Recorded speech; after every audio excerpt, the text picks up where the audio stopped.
I belong to you. Hi guys, welcome back to my channel. My name is Adenike Olakunle. For those who are meeting me for the first time, I'm also known as the Scent Nurse. So today, as you can see on my, whichever side you are seeing my guest is Opeyemi Goddess, and I'm so delighted to have her on this channel today. And I want her to introduce herself so that we can know her in details. So Opeyemi, introduce yourself. Yeah, so I'm Opeyemi Goddess, and I'm a registered nurse in the UK. I'm a YouTuber and I'm a wife. If that is a job as well, I'm a wife. It's a job, or it's a Yeah, responsibility. that's Yeah, it. good to have you here. What part of Thank you very much. UK are you? Of the UK are you? Essex. Essex, okay. We live in Essex, yeah. Yeah, I've lived in Essex before too, so yes. Yeah, I know. I'm familiar. Okay. How long have you been married? So it will be 3 years in December. Oh, wow. I think we married close to each other. It's the same. Yeah, yours was because November. it will be in November. Oh, wow. Yeah. We share almost everything in common. Yeah. Tell me, when did you move to the UK? I moved to the UK in January 2020. Yeah. How has it been? So far it's been very, very great. Like I'll be so ungrateful to God to say it's been rough. It's been very, very amazing. I mean, a few ups and downs, but it's been altogether lovely. Seriously. Nothing beyond what you can bear. So God. Yeah, honestly, yeah. That's good. So I won't say that there are no challenges when you move all the way from Nigeria to the UK or from wherever somebody is moving from. So, and I know that I've seen a couple of people who are struggling, even though we are in the greener pasture, they are still struggling with some part of their lives, which is the area of, support, especially if you have children, coping with work, the workload, and balancing that aspect of your life at home. So how has it been for you? So first of all, we don't have kids yet. So I feel like for people who have kids, I may not be able to say so much about that part. I don't have kids, and it's just myself and my husband. But I would say that so far, not just when we moved to the UK, even back home, like everything has been solely on partnership. So we don't see ourselves as just husband and wife. We see ourselves as partners in purpose. So yeah, so both of us contribute to whatever we do in the house. I mean, even when it comes to house chores, taking care of the house, we both contribute like meaningfully, to whatever it is that is going on in the home. It goes beyond just the big things, like it transcends, beyond the big things, even in the little things of life or of marriage. We are still partners. How has that been of help to you? The kind of support you get from your husband, how has it contributed to your work life? I feel like that has also helped me to focus a lot at work, because when you don't get enough support from your partner, it is very possible that you get to work and you can't even concentrate, and then you start making mistakes, and that's when you start feeling incident forms and all that, like because you're not really like stable at work. You're not stable emotionally, physically, and mentally. So for me, because I get so much support from him, it has helped me career-wise, because I'm like, when I'm at work, I really don't have any other things to bother about, like, because I know that in my absence, my husband has my back. He knows that when he's at work, he's at work. He knows that in his absence, I have everything sorted out. Do you get? So yeah. I'm more stable physically, emotionally, and mentally. And when it comes to my career as well, it's the same thing. Like if I have issues at work, like I know who to call. Like it's just a phone call or a text message away from me. Like, babe, this is what's going on, blah blah blah. And he says a word of prayer over it. When we come back home, we say. So I feel like there are times that I have issues at work and I'm not even bothered. I know that once I get home and I discuss it with my husband, like a solution will always pop up. Like, so it has really helped me to be very focused and to be stable, really. My husband also, we are, like partners. I mean, when we first came, it wasn't like directly everybody fell into place. I'm the one that used to do all the kitchen Yeah. things when we were back home. And, he doesn't even know how to do so much, like cooking. He doesn't know how to do so much of cooking. If he mixes all the things together, like, if you want to cook stew, put the oil, put the everything, like just pack everything at once in the pot. And that's not what I want. So I Concussion. always tell him, don't bother to cook for me. I'll do my cooking Mm, myself. But yeah. things like doing the cleaning and all of that, we had somebody that used to come home to do it when we're back home. But now that we are here and we don't have somebody to come and do cleaning for us and all of that, it means that somebody would have to take that responsibility, right? Yeah. And because he was not used to it, it took us some sitting down to have that discussion that you would have to help me. Like, and people actually, because when we came, we met some people that they told us in this UK, you would have to partner with yourself. Like one person can't be doing everything. Forget about being an African man or being an African woman. Yeah. That mentality is not going to do anything for you in the UK. He adjusted like quickly and he started picking up things. Nobody is saying this is your job or this is your duty. So everybody just carry on. And it has been the best support that I can say that I've gotten in this UK, because they will tell you we will support you, we will support you. But the truth is that With mouth. it's just mouth. But if your partner is supportive, it's going to Like go a Anton. very, very long way. Have you seen people who have children and their partner still expect them to come back from work, do the dishes, So cook. cook for them, serve them, and still handle the children? Have you not seen such cases? Oh, I've heard a lot of stories. Like, in fact, I've heard one, or should I say, I know one that she will come back from a 12-hour shift, and the husband will still tell her to not just cook, but even had what we call omishowo in Nigeria, like add water for him to clean his hands. I mean, in a place where you have water running, through the That you tap, can you just still go want to me the zinc. just go to the tap and and wash your hands. You still expect me to. I know. So I've heard all sorts of stories, honestly. Like, I mean, the same guy was saying that the wife was using him as a nanny for his own child, his own child, not like a borrowed child, your own child. So caring for your child in the absence of your wife, like when she's at work, just going to pick up the child, from school, you're saying she has made you the child's nanny, as in your own child. So I've heard a lot of stories, but as I've heard the bad stories, I've heard the good stories. I see the good ones every day. I see supportive partners every day. I see spouses that maybe Monday to Wednesday, the husband will be the ones to take the kids to school and drop them off. Thursday and Friday, it's the wife that would do that. The other week they would alternate.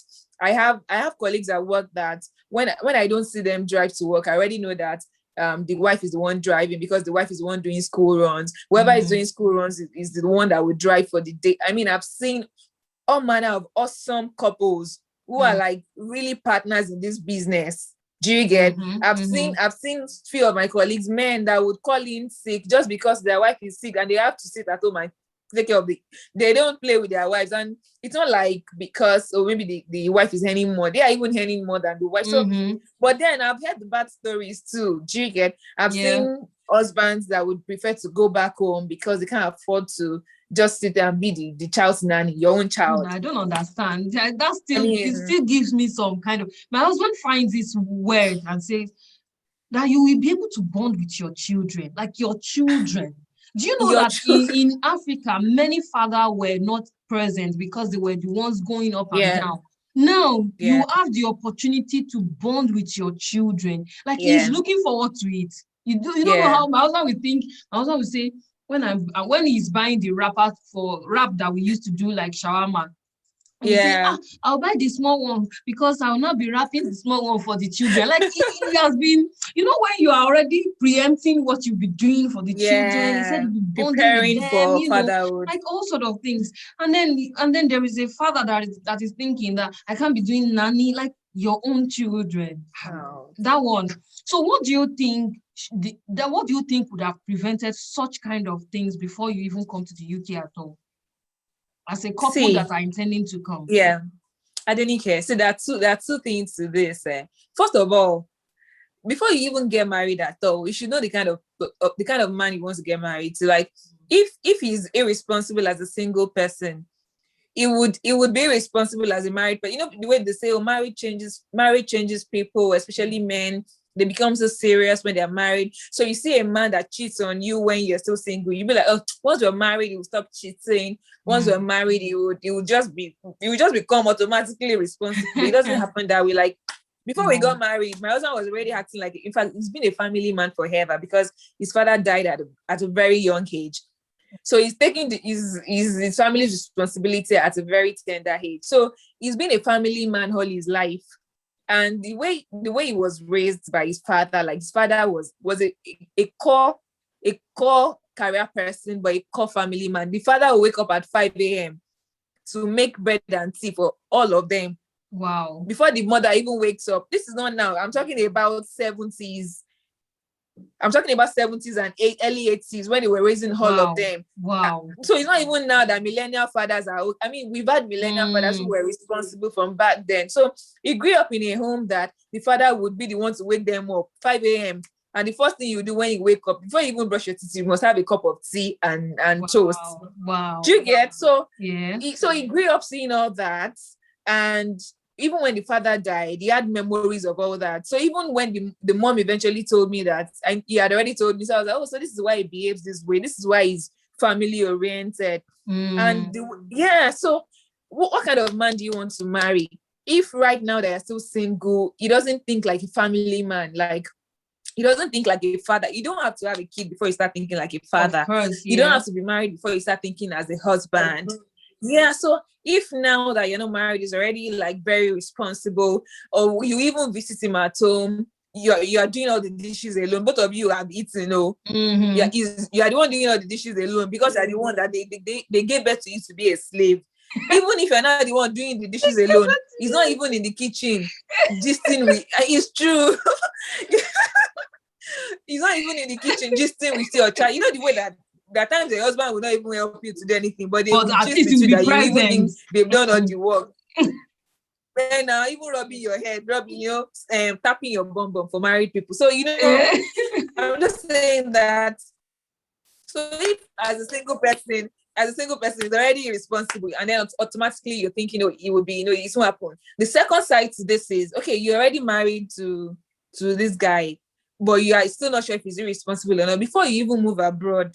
Honestly, because abroad will shake your marriage. Honestly, especially for African men, abroad will shake your marriage. So before you even come, have a tete-a-tete, like sit down without any distraction, turn off the TV, turn off your phones, have a deep conversation, like a discussion, like almost discussion. I don't have, yes, it's actually important. I'm telling you. So you ask yourself questions, like are we sure we can cope abroad? Like, because abroad it's all about partnership. Nobody is like nobody is the god of the home. Like we are partners in purpose. We are partners in destiny. So have the conversation. If he's not ready to bend his ego, if he's not ready to bend his rules, please just stay back in Nigeria. Because moving abroad, and it's not just the UK, Canada, the States. I have a family friend that she had to file for divorce in Canada. Like, it is same in all these Western countries, honestly. So if the man is still like, I'm the, what did they say all these things? I'm the head of this, head of this home. So, it's fine. You're the head of the home. Nobody's dragging. I don't want to even be the head of the home. Like, Abi, it's not the post I want. God, you can hold on to the post. I'm telling you. So I'm not even dragging head of the home with you. I want to enjoy because I want to be a baby girl for life. So nobody's dragging.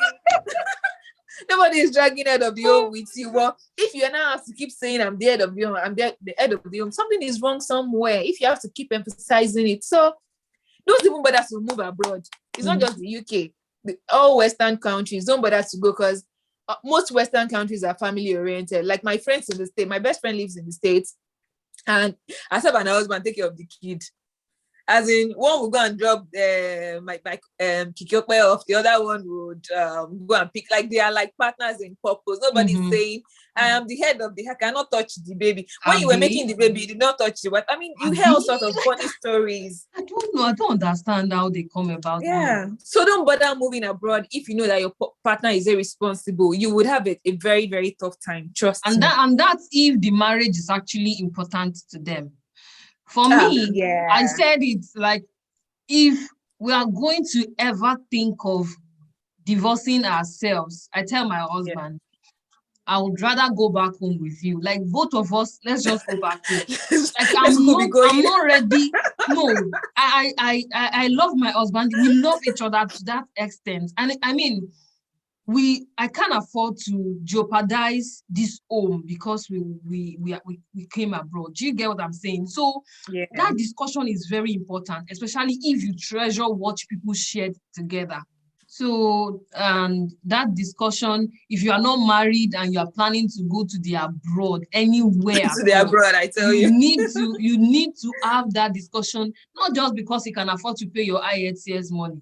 You know, because these days, guys now pay IELTS money, and then the next thing is that on japa, and once they japa like this, they are now the god. Cannot even, you can't even talk to them, and then you have to now be the one to do everything for them. It is better to arrive late with peace of mind than to arrive early because somebody paid and the person is now the god. I'm telling you, it's really the core of it is dialogue before you even leave Nigeria at all. Communication.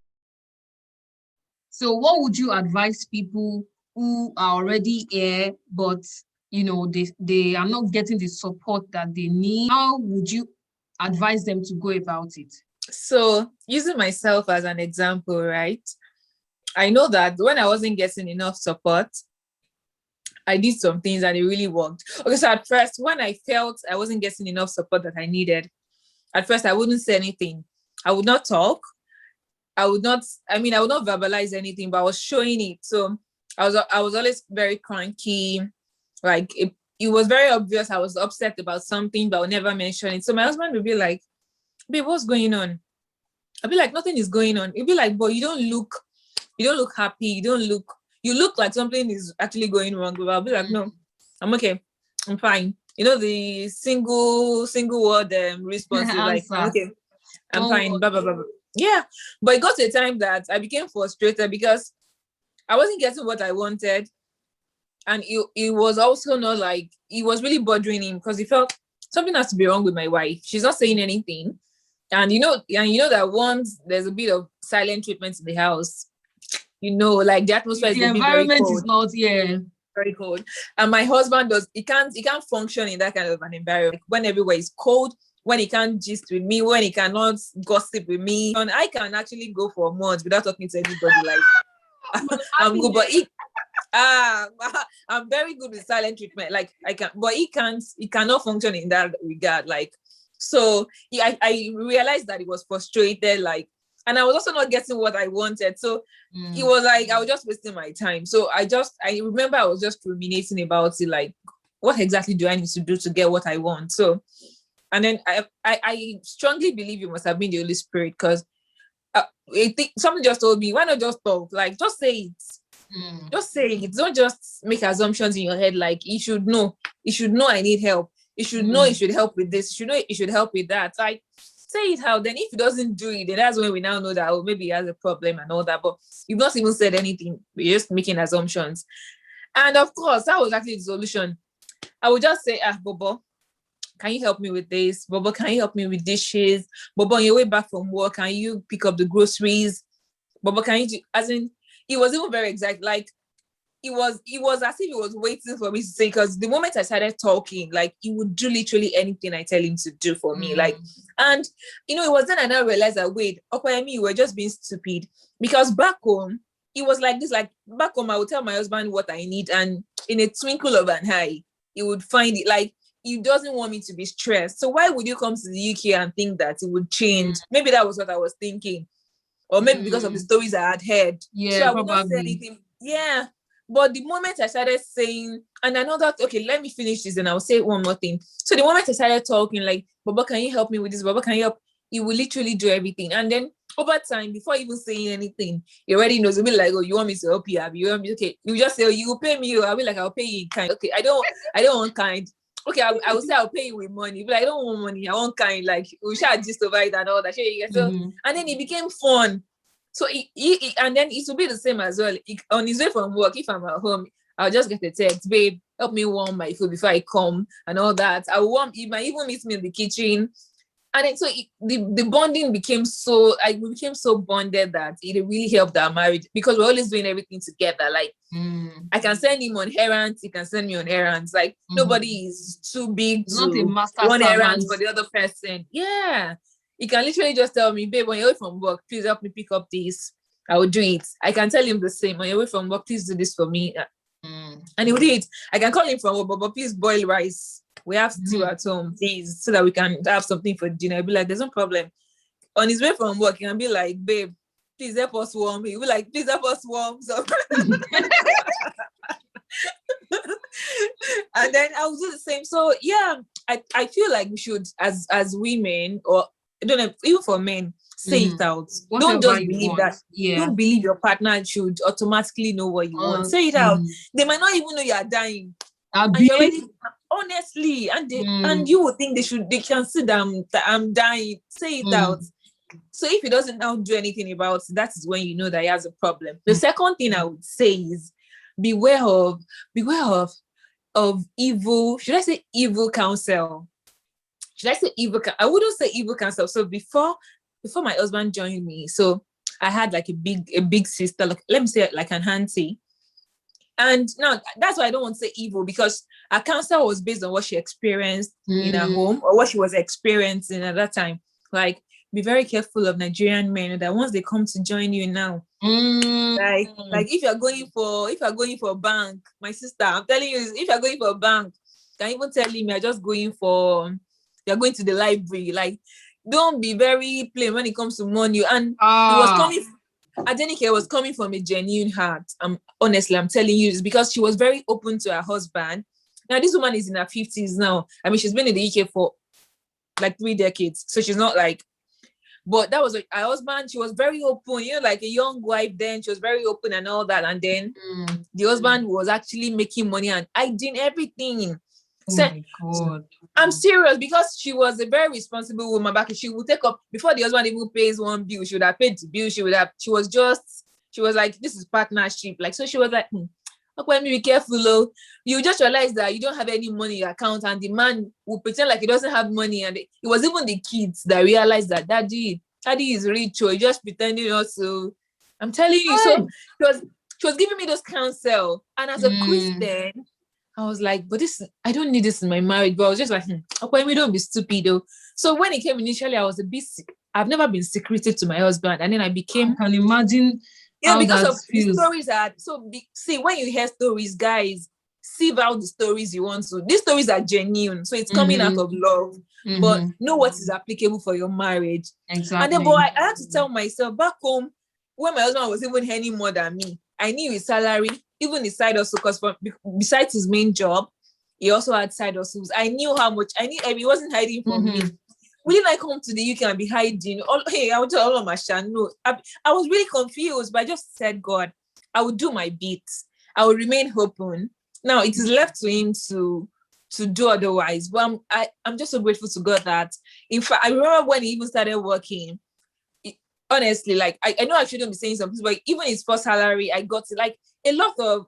So when you hear some stories, it might not be applicable to you. So you might be misbehaving to your partner based on the stories you've heard.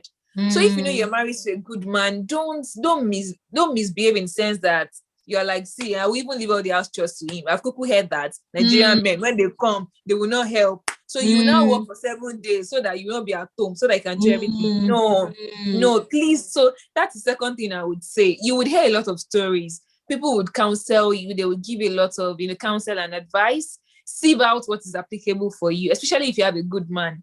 Don't guard your man jealously. The same man that I was almost keeping things from, it's the same man that now I know in fact, he doesn't even have secrets when it comes to money. And that's the way it should be. Yeah. Number one, say talk talk, say those things communicate. out, say it out, communicate, And secondly, don't make assumptions about who your partner will be. He has not even misbehaved. They're already thinking this is who he would be in future. Like when it comes, it will not help me with anything, or he'll be hiding his money. Don't make assumptions that he'll become. Let him now prove it. Like, okay, I'm irresponsible. That's when you say, okay, he's very responsible. But if he hasn't shown you that side of him, don't make assumptions that he's that type of person. And I'm very grateful to God that I didn't make that mistake. I would have easily made that mistake based on counsel that was given. Yeah. And yes, the points you made are really valid. And I would say that the first one, the communication, is actually very important. Like I used to assume as well, I'll say, like, can he not see? Can he not see? Like, I'm just coming, like, can he not see? And, he probably he's just doing his thing. Like, I mean, like, you can't just assume. For me, my husband works from home for now. Okay. He's been working from home since he joined me. Like he started working like the Monday he came, he was already working because he had his previous job. He still does it remotely.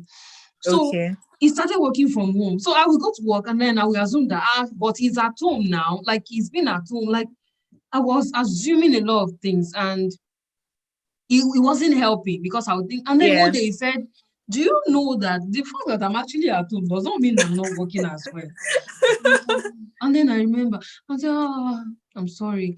And he said sometimes he even forgets to eat himself. Like he will forget that he has not had his breakfast or lunch or anything.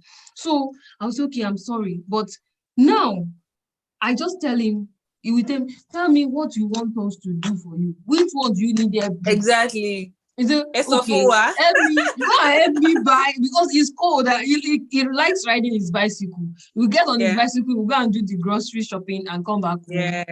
And when he comes, I'll say, you see this effort? I don't like cutting effort. In Lagos, we had chance to cut it in the market. You don't have to do in the market, But now you have to start thinking how we will chop the man will say, do you want me to help you with it? I said, please help me. He will cut the effort. Like it doesn't make him less of a man. And because I told him what I want, he was able to, start doing all of those things. And it has been a great help. I mean, there are still some few days, like, once in a while, that both of us will just go, like, the spirit of fight will enter you. We just enter. But, one thing that's helped us as well is the God factor. The God factor, because when we see that the spirit of fight has entered, like, you will know that spirit of fight is always strong. Like, and it's whenever I do long days. Whenever I do stressful long days and I'm just coming home, my face is like this and it's like this. And my husband will just be like, you see somebody that said you should go and do nothing, you can do something else now. Why are you calling my people? The reaction you get from someone is actually because of what you passed across to them. So sometimes it might be because you have not communicated that you actually need properly. Yes. So communication, the association, listening to all sorts of things and already assuming, and so you are building a wall around yourself that your spouse cannot even penetrate. It's actually very dangerous. And then and the third thing that we said is the God factor, like you can't even erase it. Like, because we know that we pray when we get to our bed at night, we want to sleep. Both of us we pray. Like, as in you can't be praying and when you know that it's God you are praying to, and God, God will not, if you abhor iniquity in your heart, God will not hear you. So what's the point? He's there. You will settle it right there and then. Right there and then you will settle the fight and everybody will be okay. So I would say that God is not something that you will leave out in your marriage if you are going to enjoy it in this abroad. Anywhere. But essentially, this abroad is like as if you need God like life wire. Like you cannot do without that God factor. It's actually very important. And of course, me, I made my husband meet people, like in our church, the families that have been here, people that I saw that they are doing well. One man told my husband one day and said, well, In this UK, me, I'm going to the market. Oh, I'm washing plates for my wife because I cannot let her die on time or before her time. Do you get? So that, and since then it was like as if everything switched like this. And my husband would just, if I'm washing plates, my husband can say, leave it, let me wash it for you. Yeah. Like all of those things that you would normally just overlook. Now Yeah. things are changing, and that's because of conversations here and there, And the exposure to good associations and all people. that. Yeah, so Yeah. it's actually a really good thing that we have access to good people around us. Yeah. So Around. to wrap it up, we have talked about before you even come at all, having that communication. If you have not yet married, just make sure that you sieve it. You already know that you are coming abroad. Use this information, sieve all those suitors, all the people in the pipeline, not because they can afford to pay your IELTS money. You have to be able to, see how flexible they are, how responsible they are, what's their opinion about, what's their view of Family life. family life, what do they think about supporting each other, being there for each other, doing the house chores, financial aspect of it, Finance is very key to my I'm sister. telling you. Finance is very, very key. If you're married to a man that will keep his money back home, he will do the same here. It would even do worse here. Do what? So yeah. Thank you so much, Okoyemi. It's been a really great time with you. I'm very sure that we have to cut a lot of things in the process of editing this video, but I know. I will take my time to make sure that the message is not lost in between. Yeah. So thank you so much for your time. Thank you, Adenike, for having me. And I remember that we have already shot a video together that is going to go up on your my own YouTube channel. So I'm going to leave Okoyemi's channel on the screen, in the description box. Just make sure that you watch. And that one is actually a very essential one to watch as well. I'm very sure that you will learn a whole lot of things from that video. And we hope that we'll do more of this and talk about different things, Definitely. So yes. Definitely. Thank you so much. And thank you to Adenike for having me. Thank you so much. Time.